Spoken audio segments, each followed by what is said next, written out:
Viewers, welcome to the Fortune vlog. What is DVM? DVM का scope क्या है? DVM की सैलरी कितनी होती है? ये तमाम सवाल जो डीवीएम के बारे में आपके ज़हनों में उठते हैं, उनका जवाब आपको इस वीडियो में दे दिया जाएगा। तो आइए वीडियो को शुरू करते हैं। सबसे पहले आपको डीवीएम के ओवरव्यू के बारे में बताते हैं। ओवरव्यू से मुराद ये है कि वह तमाम चीज़ें जो हमने डीवीएम के बारे में देखनी है वो कौन कौन सी हैं। सबसे पहले हम देखेंगे कि what is meant by DVM, कि डीवीएम का मतलब क्या है, कि डीवीएम डीवीएम में डी का और वी का और एम का क्या मतलब है। इसके बाद देखेंगे कि इसका एलिजिबिलिटी क्राइटेरिया क्या है। फिर मेरिट की बात करेंगे, कौन कौन से इदारे हैं जो डीवीएम को ऑफर करवाते हैं। फिर फीस स्ट्रक्चर की बात करेंगे, फिर स्कोप की बात करेंगे और सबसे आखिर में सैलरी की बात करेंगे। तो सबसे पहले पॉइंट की तरफ चलते हैं, व्हाट इज डीवीएम। डीवीएम नाज़रीन, डीवीएम में डी से मुराद डॉक्टर है, वी से मुराद वेटरनरी और एम से मुराद मेडिसिन के, यानी कि डॉक्टर और वेटरनरी एंड मेडिसिन का जो स्टैंड बाय है वो डीवीएम है।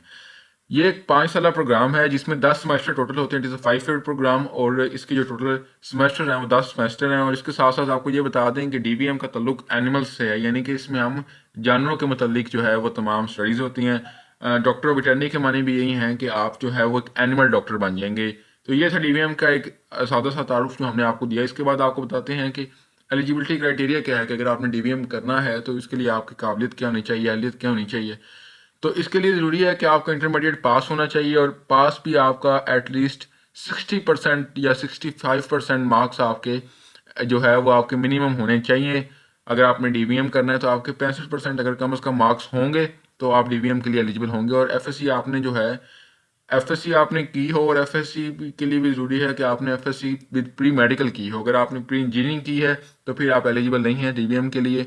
और अगर आपने एफआईटी किया है या आईकॉम किया है या डीकॉम किया है या एफएससी के अलावा कोई और आर्ट्स का कोई एफएससी किया है, एफए किया है, तो फिर उसके बाद जो है आप एलिजिबल नहीं है कि आप डीवीएम के लिए अप्लाई कर सकें। और एक साथ इसका अहम पॉइंट ये है कि आपका एमडी कैट पास होना ज़रूरी है। अगर आपका एमडी कैट पास नहीं है तो आप डीवीएम के लिए किसी अच्छे इदारे में एडमिशन नहीं ले सकते। इसके बाद बात करेंगे मेरिट की।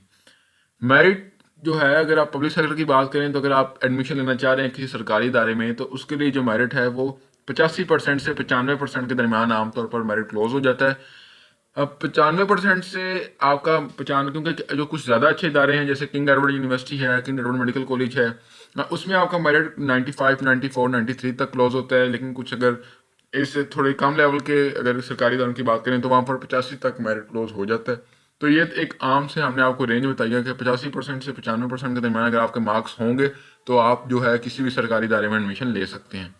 इसके बाद आपको बताएं कि अगर आपने किसी प्राइवेट इदारे में एडमिशन लेना है, प्राइवेट इदारे में अगर आपने एडमिशन लेना है तो उसके लिए आपके कम से कम जो है एफएससी में 65% मार्क्स अगर आपके होंगे तो फिर आप एलिजिबल हैं कि आप जो है किसी भी प्राइवेट सेक्टर में एडमिशन ले सकें। 65% से 75% के दरमियान अगर आमतौर पर मेरिट बनता होता है प्राइवेट इदारों का, कुछ ज़्यादा अच्छे प्राइवेट इदारे होंगे तो वहाँ पे 75% तक बन जाएगा मैक्सिमम।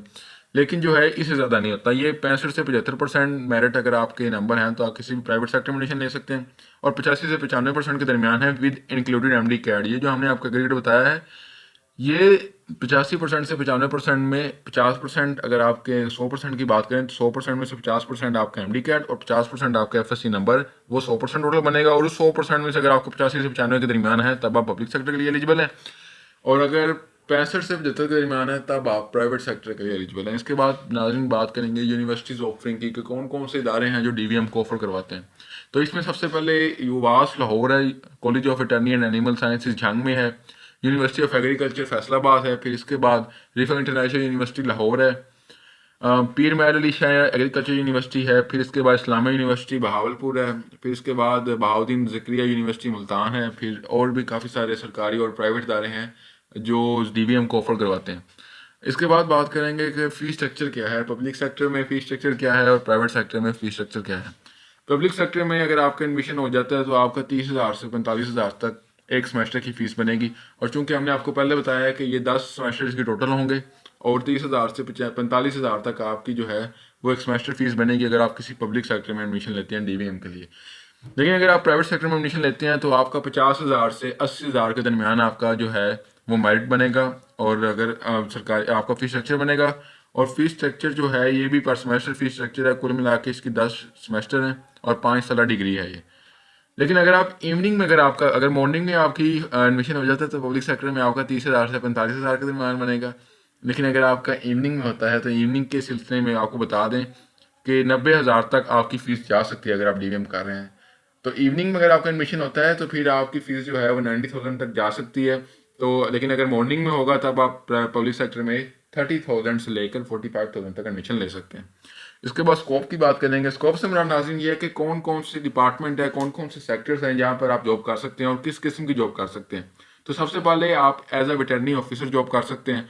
उसके बाद आपको बताएं आप लाइफ स्टॉक फार्म्स में जॉब कर सकते हैं, कैटल फार्म्स में जॉब कर सकते हैं, शीप फार्म्स में जॉब कर सकते हैं। फिर इसके बाद आपको बताएं आप एज अ जू ऑफिसर काम कर सकते हैं, एजुकेशन डिपार्टमेंट में काम कर सकते हैं, मल्टीनेशनल कंपनीज में काम कर सकते हैं जो वेटरनरी यानी कि एनिमल्स के बारे में होगी। इसके बाद आपको बताएं आप किसी मोबाइल वेटरनरी ऑफिसर के तौर पे काम कर सकते हैं, एज अ प्राइवेट क्लिनिक आप अपनी जो है वो सर्विसेज दे सकते हैं। ये था नाज़रीन स्कोप, डीवीएम का स्कोप। इसके अलावा भी काफ़ी सारे ऐसे सेक्टर्स हैं जहाँ पर आप as a DVM as a doctor of veterinary अपनी जॉब कर सकते हैं, अपनी सर्विसेज दे सकते हैं। इसके बाद सैलरी की बात करेंगे जो सबसे अहम और सबसे ज़रूरी सवाल है कि सैलरी कितनी होगी डीवीएम की। Doctor of veterinary and animal अगर कोई डॉक्टर बन जाता है तो उसकी पब्लिक सेक्टर में जो सैलरी है वो तकरीबन 45,000 से 80,000 के दरमियान है। लेकिन नाज़रीन इस तनख्वाह के साथ साथ आपको ये भी बता दें कि डीवीएम की जो सैलरी है वो आपकी स्किल पर डिपेंड करेगी। अगर आप में स्किल ज़्यादा है तो आप 45,000 से 80,000 से ज़्यादा भी कमा सकते हैं। ये हमने आपको एक जनरल सा आइडिया दिया है कि आप 45,000 से 80,000 के दरमियान तक आपका जो है वो आपकी सैलरी होगी। लेकिन अगर आप प्राइवेट सेक्टर की बात करें तो प्राइवेट सेक्टर में आपकी तनख्वाह जो है वो 50,000 से 1 लाख प्लस तक भी जा सकती है। यानी कि आप as a doctor of veterinary 50,000 से 1 लाख तक भी कमा सकते हैं।